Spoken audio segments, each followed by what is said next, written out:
Okay, balik naman tayo, no? Before the internet thing, ano ba yung kadalasang pinagkakaabalahan mo or ginagawa mo? During your free time, especially. Before the internet. Oo. That's a subtle way of asking kung may social life ako. Oo nga, actually.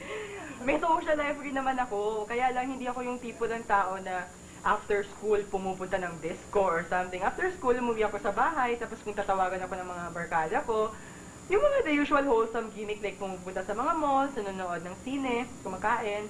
So basically, yun yung mga ginagawa ko. At happy rin naman ako doon. Pero ganun ka rin ba ka-addicted dun sa mga dati mong ginagawa?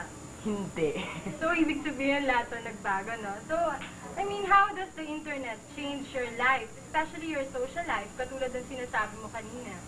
Kagaya ng sinasabi ko, ay hindi naman masyadong talaga nagbago kasi yun, hindi naman ako pumunta ng discos. Kaya lang, madalas, bihira na kami magkita ng mga friends ko. Kung gusto naming mag-usap, nag-chat na lang kami sa net. Or yung mga friends ko naman na hindi taga-UP, nag-i-email na lang kami to update ourselves kung ano yung mga latest na nangyayari sa buhay namin.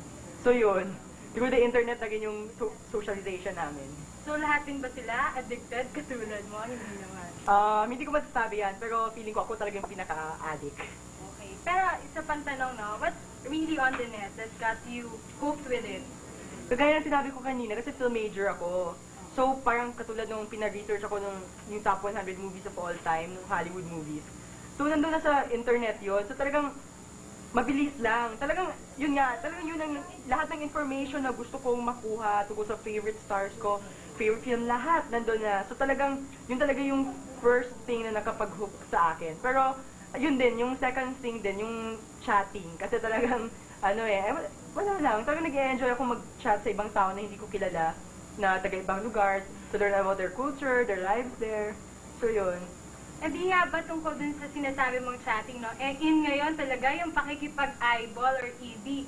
So, have you tried it? How exciting is it? Yung eyeball.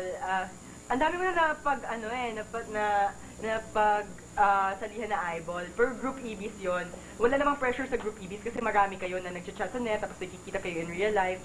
Pero yung mga one-on-one EBs or private EBs, yung dalawa lang kayo, yun ang nakaka-pressure kasi hindi mo alam kung anong ini-expect ng partner mo sa'yo at yung expectations mo sa partner mo, baka hindi makuha ng partner mo.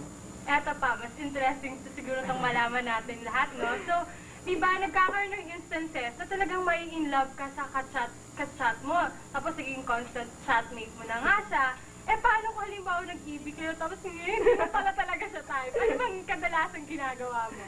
Ayun, civil naman akong tao. Kaya, may nangyari na yun actually minsan. May isang tao na nag-chat kayo, parang feeling mo ang ganda-ganda niya, na siya na talaga yung Miss Universe.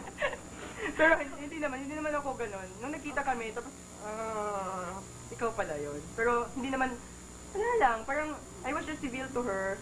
Tapos, yun, nagtuloy pa rin kaming lumabas, pero hindi na kami nanood ng sine, kumain na lang kami. Kasi, hindi naman yun one-way thing eh. Siguro naman siya rin, hindi, yung expectations niya sa akin, hindi rin niya na-meet, kaya hindi okay yung EB namin. Okay, teka, ganito, no? Naniniwala ka ba na kung ano yung pinoproject na identity nung kausap mo, katulad mo nung na-experience mo, na feeling super ganda, tapos hindi pala. Eh, marami bang instances na totoo naman yung pinapakita yung sinasabi or sinusulat ng mga nakaka-chat mo?